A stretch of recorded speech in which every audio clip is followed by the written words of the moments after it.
Bismillahirrahmanirrahim. Assalamualaikum warahmatullahi wabarakatuh. Bagaimana kabar semua? Mudah-mudahan kita dalam keadaan sehat walafiat. Pada kesempatan ini saya ingin membicarakan tentang disrupsi dalam dunia pendidikan.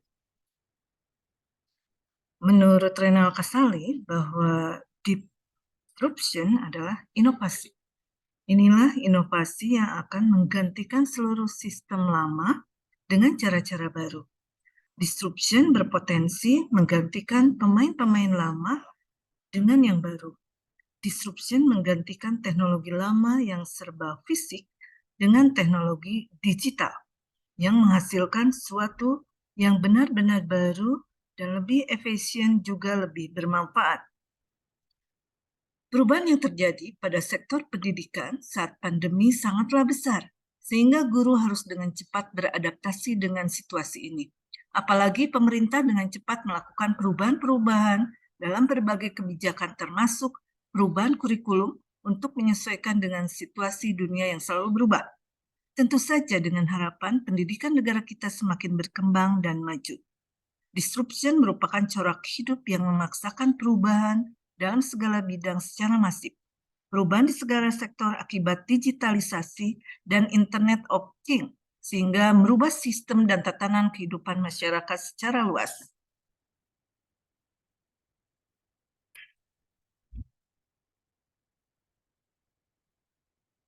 Era disrupsi.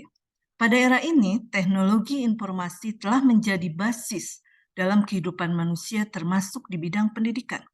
Disrupsi di bidang pendidikan merupakan konsekuensi adanya revolusi 4.0 yang memanfaatkan teknologi digital dalam proses belajar mengajar sehingga pewarisan ilmu pengetahuan dan kompetensi dapat berlangsung tidak harus selalu tatap muka.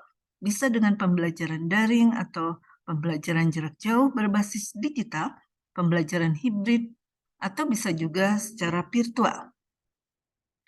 Era disrupsi seringkali dikaitkan dengan VUCA, yaitu fenomena yang menggambarkan dunia mengalami perubahan yang sangat cepat dan cenderung sulit untuk ditebak dan diprediksi.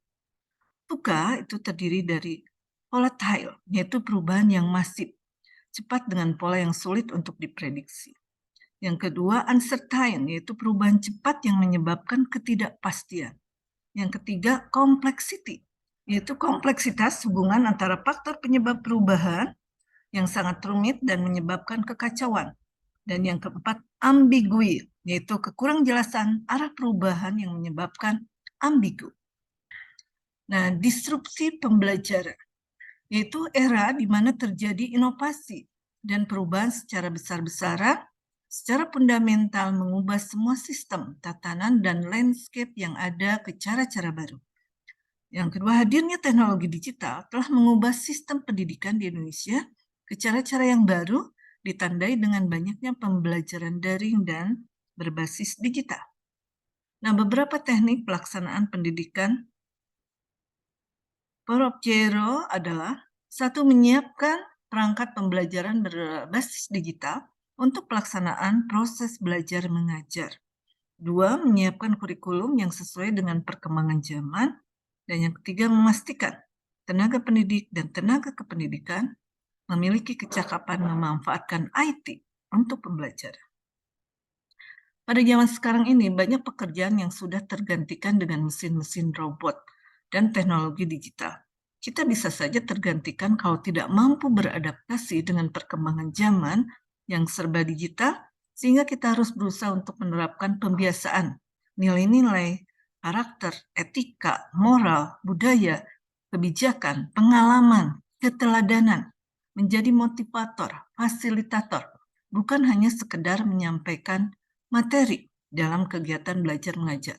Nah, dalam menghadapi VUCA, kita harus berusaha untuk menerapkan visi yang jelas.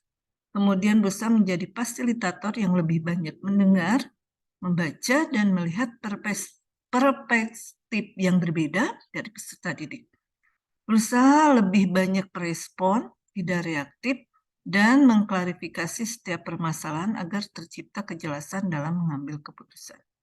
Kemudian berusaha untuk menjadi pembelajar, belajar sepanjang hayat, baik secara individu ataupun kolaboratif. dengan siapa saja dan kapan saja.